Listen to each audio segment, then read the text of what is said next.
दोस्तों, स्वागत है आपका स्टडी ऑरिजिन के यूट्यूब चैनल पे। मैं आ गई हूँ फिर से एक नई इन्फॉर्मेशन को लेकर के। और आज की जो इन्फॉर्मेशन है वो नालंदा ओपन यूनिवर्सिटी के स्टूडेंट्स के लिए काफी हेल्पफुल होने वाली है। चाहे वो बीए के हो, बीएससी हो, बीकॉम हो, MA, MSc, MCom, BCA, BBA, बिलीस, एमएस, कोई भी कोर्सेज के हो, अगर आप नालंदा ओपन यूनिवर्सिटी से अपनी पढ़ाई कर रहे हैं और आप अपने एग्जाम के प्रिपरेशन को लेकर के बहुत ही टेंशन में है कि किस तरीके से एग्जाम की प्रिपरेशन करूं, डिस्टेंस मोड है, बुक्स तो मिल गए हैं लेकिन कैसे पढूं, कुछ समझ में नहीं आ रहा है, कितना पढूं, 5 बुक्स है, कौन कौन से बुक्स को पढूं, मतलब एक होता है ना कि हाँ आखिर हम कहाँ से पढ़े, कितना पढ़े कि मैं एटलीस्ट एग्जाम में अच्छा स्कोर कर पाए।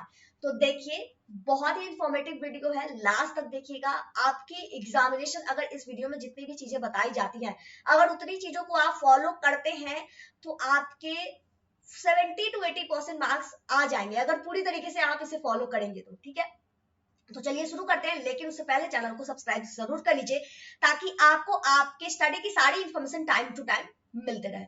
इस पेज पे आपको आपके नालंदा ओपन यूनिवर्सिटी से रिलेटेड और भी बहुत सारी इंफॉर्मेशन मिल जाएंगी, प्रीवियस ईयर क्वेश्चन भी मिल जाएंगे। तो इस पेज पे आना कैसे है ये आपको वीडियो के अंत तक बता दिया जाएगा। सबसे पहली बात ये आती है, सबसे पहली बात यही आती है कि आखिर एग्जाम का प्रिपरेशन करते समय पढ़े कहाँ से, बुक से पढ़े या नोट से पढ़े। ठीक है, तो बुक से पढ़ना चाहिए, नोट से पढ़ना चाहिए। तैयारी करने का जो 5 टिप्स है, पहले हम लोग वो टिप्स देख लेते हैं। ठीक है, तो टिप्स ये है कि देखिए, पढ़ने के लिए ना आप जितना ज्यादा इधर उधर कीजिएगा उतना ही ज्यादा टेंशन होगा। तो सिंपल है, एनओयू के थ्रू जो बुक्स दी गई है उसे पढ़िए, शॉर्ट नोट्स बनाइए। शॉर्ट नोट्स कहने का मतलब ये नहीं होता है कि छोटे छोटे नोट्स, शॉर्ट्स नोट मतलब शॉर्ट्स नोट के मतलब शॉर्ट नोट कहने से मतलब आपका माइंड में ये नहीं आना चाहिए कि हाँ कोई डिटेल में पढ़ लिया हमने, उसको छोटा छोटा लिख देना है। लिखना भले ही उसे छोटा छोटा है, लेकिन आपको क्या करना है ना, एक टॉपिक है, आप उसे इस तरीके से अपने आप में समझिए कि एक लाइन आपने अगर अपने नोट्स में लिखा है तो उस लाइन को देख करके आप अपने माइंड में एटलीस्ट उस लाइन का 10 लाइन का मतलब निकाल करके समझ सके। मतलब जैसे मैं एक शॉर्ट नोट्स का अगर मैं एग्जांपल ले लूं कि भूकंप क्या है, तो भूकंप अगर आपको बोला जाए भूकंप क्या है तो आप इस लाइन से एक ऐसा लाइन लिख सकते हैं ना कि भूकंप एक ऐसी प्राकृतिक आपदा है जिसके आने से जो मानव की जनजीवन है वो प्रभावित होता है। बहुत सारी चीजें हैं, बोलने के लिए बहुत सारी चीजें हो जाएंगी। तो एक लाइन आपको लिखना है भूकंप के बारे में, ताकि आप जब नोट्स को रिवाइज करें तो आपको उस एक लाइन को देखते ही बाकी सारे लाइंस याद आ जाए। ठीक है, तो शॉर्ट नोट्स ये होता है। ठीक है, छोटा छोटा लाइंस लिख करके आप शॉर्ट नोट्स बनाए, एनओयू के बुक से पढ़ करके कंप्लीट कीजिए। प्रीवियस ईयर क्वेश्चन पेपर को मेक श्योर कीजिए, प्रीवियस ईयर क्वेश्चन को रिवाइज करने का जब एग्जामिनेशन उससे पहले, और 10 पेज राइटिंग 1 घंटे प्रतिदिन। ठीक है, ये सभी चीजें तो हैं, लेकिन मेन चीज आपका जो है, मेन चीज अगर मैं कहना चाहूँ, ये तो आपके पास है ही कि अगर आप एनओयू की बुक्स पढ़ेंगे, शॉर्ट नोट्स बनाएंगे और मतलब अगर आपने पूरा का पूरा बुक्स पढ़ लिया, ठीक है, पूरा बुक पढ़ लिए, आप एनओयू की बुक से नोट्स बना लिए, लिखने की प्रैक्टिस हो गई आपकी, और अगर आप 3 साल के प्रीवियस ईयर के क्वेश्चन पेपर कर लेंगे तो आपके बेटर मार्क्स आ जाएंगे। इतना अगर करने पर, अगर आपने पूरा एनओयू का बुक पढ़ा होगा तो 5 बुक्स मिले वो पढ़े होंगे तो। अब बात आती है जिन्होंने पूरा बुक नहीं पढ़ा है, छोटा सा क्या ट्रिक्स है कि आप अपने एग्जाम में बेटर मार्क्स कर पाएंगे। बुक्स एक तो मतलब एक आप ट्रिक ही कह सकते हैं, वैसे तो एग्जाम का प्रॉपर तरीका यही है कि आप जाए, पढ़ करके जाए और पढ़ करके पूरा लिख के आए। लेकिन अगर नहीं पढ़ पाए तो फिर भी स्टूडेंट्स के लिए एक तो होना चाहिए ना, तो उसके लिए है प्रीवियस ईयर क्वेश्चन पेपर। एक लाइन में अगर मैं ये कहना चाहूँ तो प्रीवियस ईयर क्वेश्चन पेपर आपके लिए किसी रामबाण से कम नहीं है। ठीक है, अगर आपने अभी तक कोई पढ़ाई नहीं की है, आपकी एग्जामिनेशन हो चुकी, मतलब डेट शीट आ चुका है, आपका एग्जामिनेशन मोस्ट प्रोबेबली 10-15 दिन के अंदर अंदर शुरू होने वाला है, तो आपको इस एंड मोमेंट पे क्या करना है। तो देखिए, इस एंड मोमेंट पे आप 2 चीजें कीजिए। देखिए, 10 पेज की राइटिंग 1 घंटे के अंदर, वो किसी भी एग्जाम के लिए कीजिए, ये बहुत ही जरूरी होती है, क्योंकि हमेशा एग्जाम में जब हम जाते हैं लिखने तो हमें यही प्रॉब्लम होती है कि हमारे पास टाइम कम पड़ जाता है। तो उसको मेंटेन करने के लिए आप एटलीस्ट जब भी आपकी एग्जामिनेशन होने वाली हो तो एटलीस्ट 1 महीना टाइम ना भी है तो जब भी आपका डेट शीट आए, जब भी आपको पता चले कि मेरा एग्जामिनेशन होने वाला है, तो उसी दिन से आप 1 घंटा निकालना शुरू कीजिए और 1 घंटे में 10 पेज लिखने का कोशिश कीजिए। तो ये आपका डेली प्रैक्टिस हो गया, वो अलग चीज है। अब बात कर लेते हैं टॉपिक्स पढ़ने की कि कैसे हम अपना जो मेमोरी है वो कैप्चर कर ले अपने पूरे जो साल के कोर्सेज हैं उसको, ताकि हम एग्जाम में बेटर कर पाए। तो सिर्फ और सिर्फ पीवाईक्यू अगर आप देख लेते हैं ना तो आपके लिए बहुत ही हेल्पफुल होने वाला है। अगर आप कुछ भी नहीं पढ़े हैं, एनओयू की बुक्स भी नहीं पढ़े हैं, नोट्स भी नहीं पढ़े, तो आपको 5 साल के पेपर देखने हैं, ठीक है। ये 3 ईयर का पेपर उनको देखना है जो एनओयू का बुक पढ़ेंगे, और जो एनओयू का बुक नहीं पढ़ेंगे, कुछ भी नहीं पढ़ेंगे, उन्हें देखना है 5 साल का पेपर, ठीक है। अब 5 साल का क्वेश्चन पेपर मिलेगा कहां से? नीचे स्क्रॉल कीजिए, यहाँ पे आप देख रहे हैं previous year exam question paper PDF. यहाँ पे आपको डाउनलोड पे क्लिक कर लेना है। क्लिक करने के बाद आपके सामने सारे क्वेश्चन पेपर की लिस्ट अवेलेबल हो जाएगी। 2022 से पीछे की जितनी भी सारी है, मैं क्लिक करके ओपन करके बता देती हूँ। जैसे ही आप क्लिक कीजिएगा आपके सामने ये रहा, इस तरीके से आएगा। ये 2022 वाला है, अभी 2023 चल रहा है, तो 2023 से पहले वाली 2022 की हो गई। और उसके नीचे स्क्रॉल कीजिएगा 21, 20, 19, 18, 17, मतलब जितनी भी पीछे चले जाइए।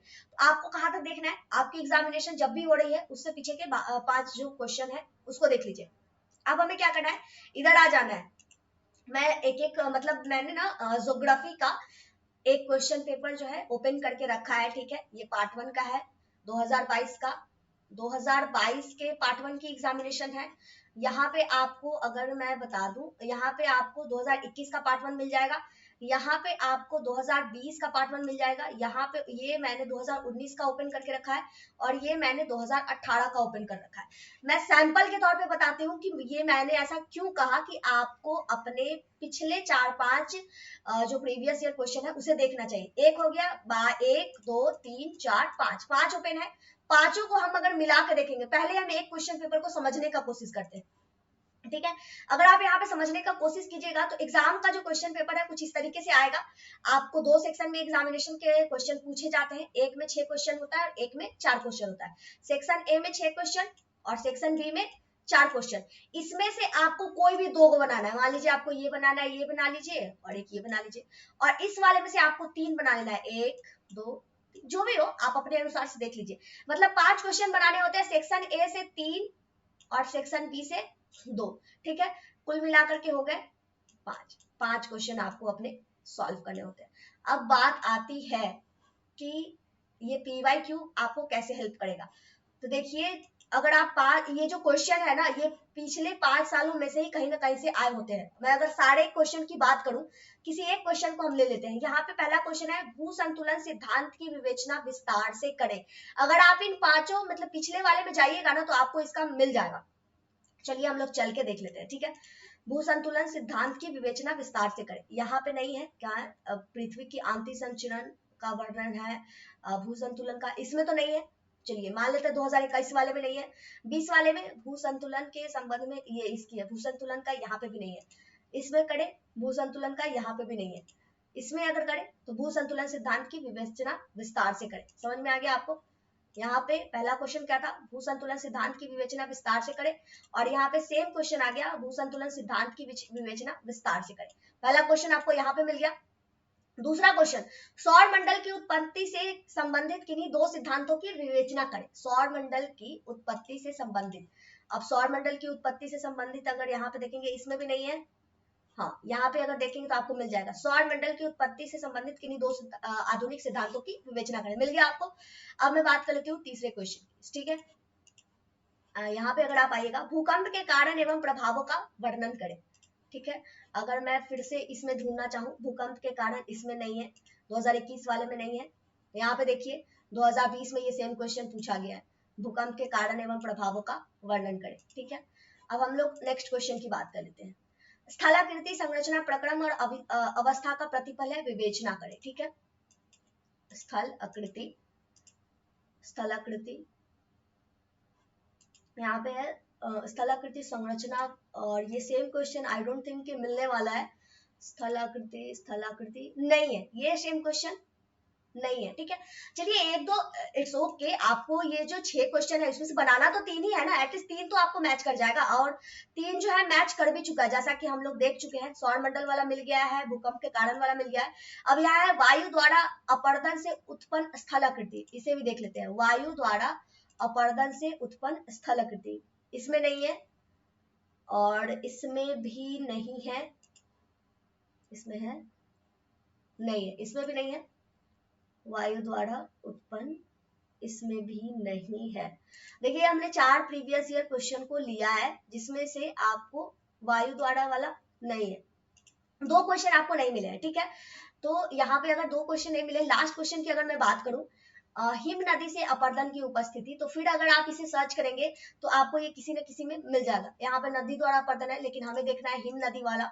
हिम नदी से अपरदन, हिम नदी से अपरदन अगर बात करें तो यहाँ पे आपको मिल जाएंगे, हिम नदी से अपरदन के उत्पन्न स्थलाकृतियों का वर्णन करें। ये क्वेश्चन आपको यहाँ पे मिल गया, ठीक है। और अब मैं बात करती हूँ हिमानी द्वारा। हाँ, एक चीज और, एक क्वेश्चन था आपको वायु द्वारा अपरदन, नहीं ये क्वेश्चन हमारा यहाँ पे था, स्थलाकृति हो गया, वायु द्वारा अपरदन हो गया, हिम नदी के अपरदन हो गए। वायु द्वारा अपरदन और हिम नदी के अपरदन, यहाँ पे आपको मतलब इसमें से अगर मैं बात करूँ तो भू संतुलन मिल गया, सौर मंडल मिल गया, भूकंप के कारणों का वर्णन मिल गया, और आपको हिम नदी के अपरदन से उत्पन्न स्थलाकृतियों का वर्णन, यानी ये 4 क्वेश्चन आपको मिल गए। ये मतलब एक ओवरऑल ले सकते हैं आप। हम अभी कितने देख रहे हैं, 1 2 3 और 4, ये 4 ही देख रहे हैं ना। ये 2022 का तो है ही, इसमें ये क्वेश्चन आया, इससे मिला रहे हैं। अगर पिछले की 5 एक और अगर लेकर के देखते तो उसमें भी आपको मिल जाता, ठीक है। वही अगर मैं सेक्शन बी की बात करूं, ठीक है, अब हम लोग जरा सेक्शन ए में तो 4 क्वेश्चन आपको मिल गया, सेक्शन बी में बात करें तो एक क्वेश्चन है वाताग्र क्या है। चलिए देख लेते हैं कहाँ कहाँ मिल रहा है।